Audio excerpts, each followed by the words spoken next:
High viewers, ఇక నుంచి ఒక వీడియోలో ఒక టాపిక్ కవర్ చేయడం కష్టంగా ఉంది. సో మెయిన్ లైన్ ఏదైతే ఉంటుందో అది థంబ్నెయిల్లోనో టైటిల్లోనో మా వాళ్ళు పెడతారు. బట్ వీడియో మాత్రం మొత్తం చూడండి, ఎందుకంటే డిఫరెంట్ టైటిల్స్ మొత్తం నేను టచ్ చేస్తాను. ముఖ్యంగా ఆంధ్రప్రదేశ్ సంబంధించి ఆల్మోస్ట్ ఇక ఎన్నికల వాతావరణం అక్కడ వచ్చేసింది అండ్ నెంబర్ ఆఫ్ ఇష్యూస్ అనేవి స్క్రీన్ తెర మీదకి వచ్చేస్తున్నాయి. కాబట్టి అన్ని అంశాలు కూడా ఇందులోనే కవర్ చేయాలి. ఆ రకంగానే కంటెంట్ రెడీ చేసుకొని మీ ముందుకు వస్తూ ఉన్నా. ఈరోజు అయితే ఏ అంశాలు టచ్ చేయాలి ఏంటి, చంద్రబాబు మీద ఉన్నటువంటి కేసు ఏంటి, కోర్టులో జడ్జిలు ఏం చెప్పారు, అండ్ లేపి తన్నించుకోవటం అంటే అసలు ఇదేంటి, ప్రస్తుతం వైసీపీలో ఉన్నటువంటి వాళ్ళ పరిస్థితి ఏంటి. ఓకే, ఆల్మోస్ట్ వీటి చుట్టూ ఇప్పుడు ఈ వీడియో ఉండబోతాం.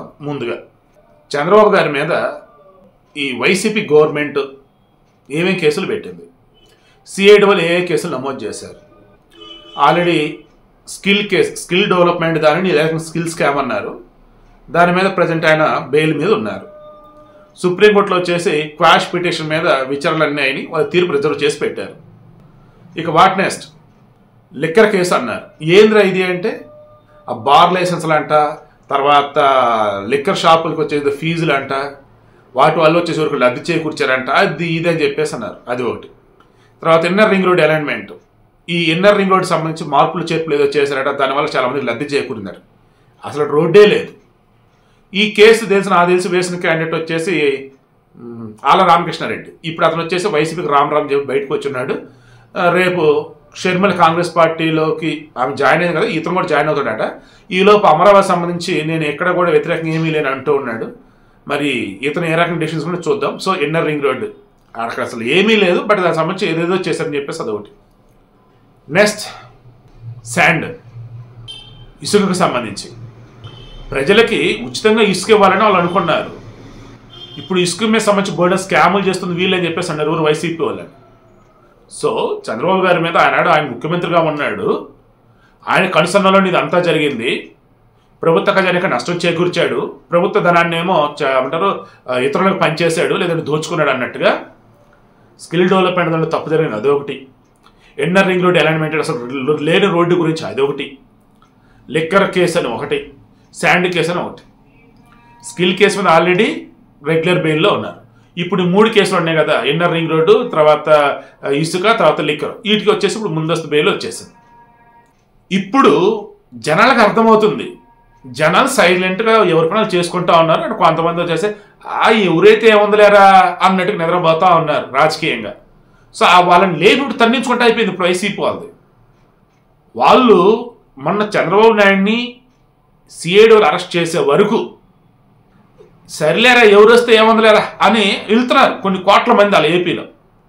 ఎప్పుడైతే చంద్రబాబుని అరెస్ట్ చేశారు, రే ఇదేనా చంద్రబాబుని అరెస్ట్ చేశారు, ఆయన తప్పు చేశాడరా అని ఒక్కొక్కళ్ళు లిస్టు బయటికి తీసుకోవడం మొదలెట్టారు. ఏంటంటే అంటే ఏది తీసినా అందులో డెవలప్మెంటే కనిపిస్తుంది, ఏది తీసినా అక్కడ చంద్రబాబు యొక్క గొప్పతనం కనిపిస్తా ఉంది. మరి ఇటువంటి అన్ని ఎందుకు లోపల పెట్టారు?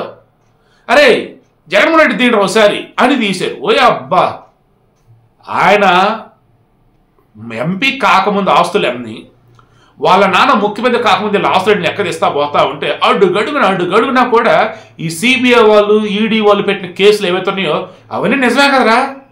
ఈయన కదా జైల్లో ఉండాలి, ఏం చేద్దాం, ఈయన మనం గెలిపించుకున్నాం కదా, అందుకే ముఖ్యమంత్రి కూడా ఇక్కడ ఉన్నాడు, దాంతో అవతరాన్ని ఓడించాం కదా, అందుకే పాపం ఆయన లోపల ఉన్నాడు రా. ఇట్ట కాదు రోయ్, ఎప్పుడు ఎన్నిక వచ్చినా వైసీపీని చిత్తుగా ఓడించాలని చెప్పేసి న్యూట్రల్గా ఉన్నటువంటి వ్యక్తి డిసైడ్ అయిపోయాడు. సో వాళ్ళని లేపి తన్నించుకున్నట్టు అయిపోయింది వైసీపీ పని. ఇప్పుడు ఈ కేసులకు సంబంధించి ఎప్పుడైతే ముందస్తు బెయిల్ వచ్చాయో, మొన్న స్కిల్ కేసు సంబంధించి ఎప్పుడైతే రెగ్యులర్ బెయిల్ వచ్చిందో, ఇవన్నీ కూడా మొత్తం గమనిస్తూ ఉన్నారు. జగన్మోహన్ రెడ్డి మీద ఉన్నటువంటి కేసులు ఏంటి, ఆయన ఇప్పుడు బెయిల్ మీద ఉన్నాడా లేడా, అండ్ ఆయన పాస్పోర్ట్ అసలు ఎక్కడ ఉంది, ఆయన విదేశాలకు వెళ్ళాలంటే ఎవరు పర్మిషన్ తీసుకోవాలి, అండ్ ఆయన కేసులకు సంబంధించేసి అసలు కోర్టులో ఏం నడుస్తుంది ఏంటి మొత్తం చూసుకుంటా ఉన్నాడు సామాన్యుడు. ఇంతగా మించి వైసీపీ పరుగుబాటు అని ఉండిద్దా? టీడీపీ వాళ్ళకు కాళ్ళు రగరేస్తా ఉన్నారు. ఇప్పుడు మా నాయకుడు ఎంత గొప్పోడో, మా నాయకుడు పనితనం ఏంటో 2 కదా 10 తెలిసేలా చేశారా బాబు మీరు, థ్యాంక్స్ రా బాబు మీకు అని చెప్తూ టీడీపీ సంబరాలు చేసుకుంటూ రా కదిలి రా అని చంద్రబాబు అంటూ ఉంటే వస్తున్నాం సార్ అంటూ ఆయనతో నడుస్తూ ఉన్నారు. ఇక ఈ వైసీపీలో నిన్నటి వరకు వైనాట్ 175 అని చెప్పేసి పాట ఏదో పాడారు. ఇప్పుడు అసలు ఆ పార్టీలో ఎవరు ఉంటారో, ఎవరు పెట్టుకొస్తారో ఎవరికి తెలియటం వల్ల, ఎవరు పోటీ చేస్తారో ఎవరు కూడా అసలు ఏం అర్థం కావట్లేదు. కారణం ఏంటి? కొంతమందికి సర్వేలు పేరిట టికెట్లు ఇవ్వట్లా, మరి కొంతమందికి కొత్త కొత్త టాస్క్లు ఇస్తారట. బయట సోషల్ మీడియాలో వైరల్ అవుతుంది ఏంటంటే, ఇదిగో ఎమ్మెల్యే అయితే ఇన్ని కోట్లు ఇవ్వాలి, ఎంపీ అయితే ఇన్ని కోట్లు ఇవ్వాలి అన్నట్టుగా మాట్లాడుతున్నారు. సరే, అది కూడా ఇచ్చారని అనుకుందాం. ఆ తర్వాత ఒక స్క్రిప్ట్ వచ్చిందట. ఏంట్రా స్క్రిప్ట్ అంటే, చంద్రబాబు నాయుడిని తిట్టాలి, లోకేష్ని తిట్టాలి, పవన్ కళ్యాణ్ని తిట్టాలట. అన్ని డబ్బులు పెట్టి టికెట్ కొనుక్కొని మరలా వాళ్ళు ఇచ్చే స్క్రిప్ట్ చదవాలా, పరువు బాగొట్టుకోవాలా? హెచ్చే ఎంపీ క్యాండిడేట్ అయితే ఢిల్లీలో అట, ఎమ్మెల్యే క్యాండిడేట్ లోకల్ గట. జస్ట్ వైరల్ అవుతున్నాయి. ఇందులో నిజమే ఎంత అబద్ధం ఎంత అనేది మీకు తెలుసు, వాళ్ళకి తెలుసు. సో యాజ్ ఎ జర్నలిస్ట్ నేను చెప్పేది ఏంటి, ఇప్పుడు వైసీపీ తరపున ఒకవేళ టికెట్ వచ్చినా, రేపటి రోజు గెలిచినా అధికారంలోకి ఖచ్చితంగా ఈసారి రాలేము. అధికారంలోకి రానప్పుడు పరిస్థితి ఎలా ఉంటుంది ఏంటంటే, అధికారంలో ఉండి కూడా ఏమీ చేయలేకపోయాం మేము అని చెప్పి ఇదే వైసీపీలో ఉన్నటువంటి వాళ్ళు ఓపెన్గా చెప్పారు. నియోజకవర్గానికి ఫండ్స్ ఎందుకు తెచ్చుకోలేకపోయారు, నియోజకవర్గం ఎందుకు డెవలప్ చేసుకోలేకపోయారు, అండ్ మోరల్ వాళ్ళు మంత్రి పదవి ఎక్స్పెక్ట్ చేస్తే జగన్మోహన్ రెడ్డి ఏం చేశాడు ఏంటి, లైక్ ఇవన్నీ వాళ్ళు చెప్తున్నవే. ఇటువంటి మూమెంట్లో రేపటి రోజు అధికారంలో లేకపోగా ఒకవేళ గెలవకపోతే పరిస్థితి ఏంటి, అదొకటి. గెలిచాం, సిచ్యువేషన్ అలా ఉంటుంది అంటే తెలియని పరిస్థితి. దాంతో నెమ్మదిగా డ్రాప్ అయిపోతున్నారు కొంతమంది. ఇంకొంతమంది ఏమో మేము అడిగిన సీటే కావాలి అన్నట్టుగా వాళ్ళు డిమాండ్ చేస్తున్నారు. ఒకప్పుడు జగన్మోహన్ రెడ్డి ఏది చెప్తుంది, ఇప్పుడు అలా కాదు, అవతల చెప్పించేయాల్సి వస్తాం. బట్ ఈయన చెప్పేసేయడం కూడా ఇప్పుడు రెడీగా ఉన్నారు కొంతమంది, ఆల్రెడీ ఆ వేలో ఉన్నారు. ఇంకా పవన్ కళ్యాణ్ని, చంద్రబాబుని, కొత్తగా రేవంత్ రెడ్డిని తిడుతున్న బ్యాచ్ తయారవుతున్నారు. కానీ రియాలిటీ వాళ్ళకి అర్థం కావాల్సింది ఏంటిది, దారుణంగా ఉంది గ్రౌండ్ రియాలిటీ వైసీపీ పట్ల.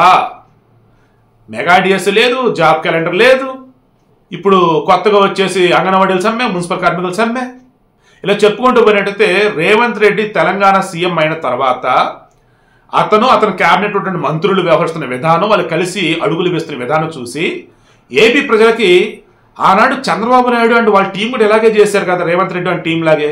బట్ జగన్మోహన్ రెడ్డి దానిలో వచ్చేసి పేరుకు జగన్మోహన్ రెడ్డి ఒక్కడే కనిపిస్తున్నాడు, మిగతా వాళ్ళు మరి ఏమన్నట్టు ఏంటంటే అది చెక్ చేసుకుంటా ఉన్నారు. దాంతో అటు వైసీపీలో ఎవరైతే ఉన్నారో కీలకమైనటువంటి వారు సైతం జగన్మోహన్ రెడ్డి దగ్గర చేతులు కట్టుకొని ఉంటారట, ఆయన ఏం చెప్తే అది చేస్తుంటారట అని చెప్పేసి బయట దాని తగ్గట్టు వైరల్ చేస్తున్నారు కొంతమంది.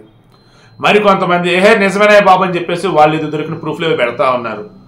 సోషల్ మీడియాకి నిజంగా వైసీపీ వాళ్ళు రకంగా ఆట వస్తువు అని నేను అనను, కానీ జనాలకు సంబంధించి అవేర్నెస్ కల్పించడం కోసం ఈ వైసీపీ వాళ్ళ తాలూకు పోస్టులు కానీ, వైసీపీలు గతంలో ఏం మాట్లాడారు ఇప్పుడు ఏం చేస్తారంటే అవి కానీ ఇవన్నీ కూడా ముందు పెడతా ఉన్నారు. దీంతో ఏమవుతుంది, అడ్డంగా వైసీపీ పరుగు పోతుంది.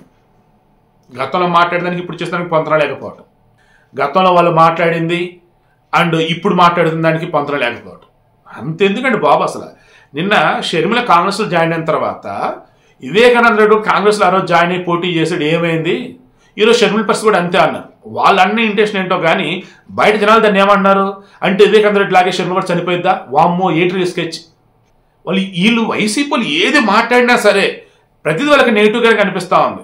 అంటే వీళ్ళ పాజిటివ్గా మాట్లాడుతున్నారని అనుకుంటున్నారు, బట్ జనాలకి నెగిటివ్గా కనిపిస్తుంది. ఎందుకంటే వీళ్ళు 2019 ఎన్నికలకు ముందు బాధుడే బాధుడు అని చంద్రబాబు గురించి ఏదో మాట్లాడితే, ఒరే నిజంగానే మనం ఆ రకంగా ఇబ్బందులు పడుతున్నాం ఏంటారు బాబు అని అనుకొని జగన్ గెలిపించారు. గెలిపించిన తర్వాత తెలిసింది బాధుడే బాధుడు, ఆయన కదా బాబు నేను బాధతాను చూడండి అని చెప్పేసి జగన్మోహన్ పరిపాలన చూపిస్తా ఉన్నాడు. సో ఈరోజు ఈ అంశాలతో ఆపుదాం, రేపు మరిన్ని కొన్ని అంశాలు మాట్లాడదాం. ప్రజెంట్ అయితే టీడీపీ శ్రేణికి భారీ గుడ్ న్యూస్ అన్నట్టే, బిగ్ రిలీఫ్ అన్నట్టే. వైసీపీ మాత్రం అల్లల్లాడిపోతున్నారు. ప్రతి క్షణం కూడా వైసీపీకి సంబంధించి ఏదైనా న్యూస్ బయటకు వస్తుందంటే వైసీపీలో ముందు భయపడతా ఉన్నారు. కారణం, ఏ నాయకుడు అసమ్మతి రేజ్ చేస్తాడో అండ్ మోరోవర్ కొత్తగా ఎక్కడ ఏ క్యాండిడేట్ మారుస్తారో వీళ్ళు ఏందో సామె అనుకుంటా.